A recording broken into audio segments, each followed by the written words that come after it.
कि ट्रेनिंग कब स्टार्ट करें, कब ज्वाइन करें, बिफोर आफ्टर एग्जीक्यूटिव स्टार्ट करें कि फाइनल कंप्लीट होने के बाद, प्रोफेशनल कंप्लीट होने के बाद स्टार्ट करें, कब, what would be the ideal time to join और start with the training.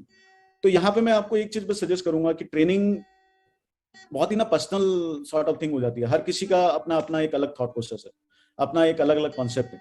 But अगर आप मेरे से पूछोगे तो मैं सजेस्ट करूंगा कि आप एग्जीक्यूटिव क्लियर करने के बाद प्रोफेशनल की पढ़ाई करते करते, अटेम्प्ट्स देते देते अपनी ट्रेनिंग स्टार्ट करो। There would be two benefits of it. One, कि आपकी ट्रेनिंग कंप्लीट हो जाती है साइड बाय साइड। सेकंड, हमारे जो प्रोफेशनल के एग्जामिनेशंस हैं वो बहुत कुछ प्रैक्टिकल स्टडीज पे बेस्ड हैं, प्रैक्टिकल ओरिएंटेड हैं, जहां पे आपको प्रैक्टिकल नॉलेज होनी जरूरी है, जहां पे आपको केस लॉज के बारे में पता होना जरूरी है, जहां पे आपको डील करना आना चाहिए प्रैक्टिकल सिचुएशन से। तो मेरे हिसाब से आपको एग्जीक्यूटिव क्वालिफाई करने के बाद साइमल्टेनियसली अपनी ट्रेनिंग स्टार्ट करनी चाहिए, सो दैट कि आप मैक्सिमम यूटिलाइज कर सकें उस टाइम को, मैक्सिमम तरीके से आप प्रैक्टिकल नॉलेज को गेन करते हुए अपने जब आंसर्स लिखने जाएं, जब एग्जाम्स देने जाएं, तो उस टाइम पे वो प्रैक्टिकल जो नॉलेज आपने गेन करी है उसके बेस्ड पे आप अपने एग्जाम्स को। About training there are so many things which need to be discussed.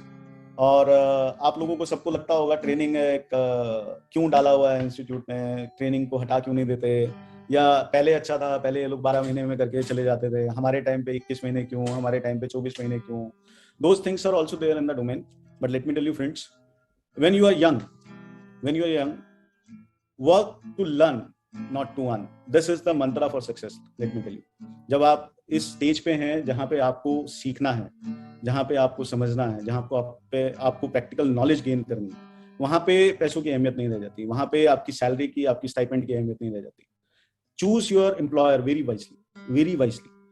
अभी मैंने देखा है रिसेंट पास्ट में, जब स्टूडेंट्स के कॉल आते हैं मेरे पास, those who are looking for the training, sir मेरे को एक कॉर्पोरेट में 20,000 रुपए मिल रहा है, मैं ज्वाइन कर लूँ। सर मेरे को एक पीसीएस 25,000 रुपए ऑफर कर रहा है, मैं ज्वाइन कर लूँ।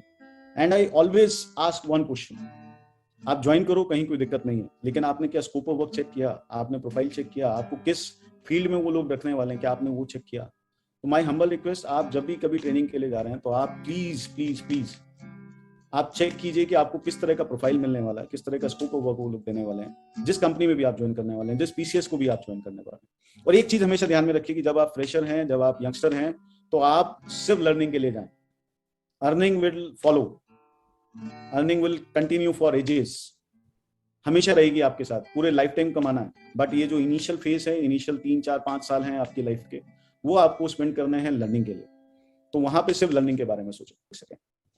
ट्रेनिंग की अगर मैं बात करूं तो that is there in the system for 24 months.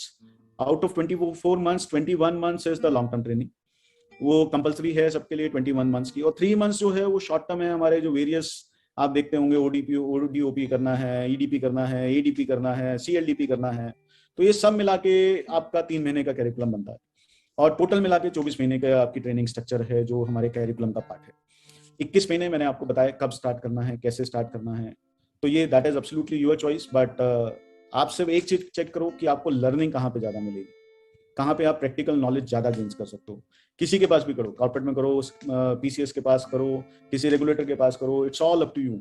But एक चीज दिमाग में रखो कि कहाँ पे ज्यादा नॉलेज आप गेन कर पाओगे, that has to be your final choice. And one question has come for training also, no, with respect to training. So students, they want to know how to submit project report, no? New training structure. Well, students, with regard to this question about the project submission, let me tell you that under new training structure, we do not have any such requirement of project report submission. All that you need to do is that you have to maintain it, you have to submit it then and there itself, in the chapter itself. It's only during the Viva Voce would be conducted there. I mean, so you need not to submit anything. I mean, we just prepare it. So that simply means the project reports are part of the old curriculum, old training structure. If you are pursuing your training as per the old training structure, then you have to submit it on the Stimulate portal, which is like available for all the students. You can upload the project report then and there. If you are part of the new training structure, so there is no requirement of project report, right, Rahul? Correct, sir. I mean, they need not to upload anything on the Stimulate. They may maintain the project report, but submit in the chapter itself. Okay. They need not to upload anything on the Stimulate. Those project reports are always part of the MSOP and CLDP going forward. So yes, sir. That would be helpful for you at the time of MSOP and CLDP.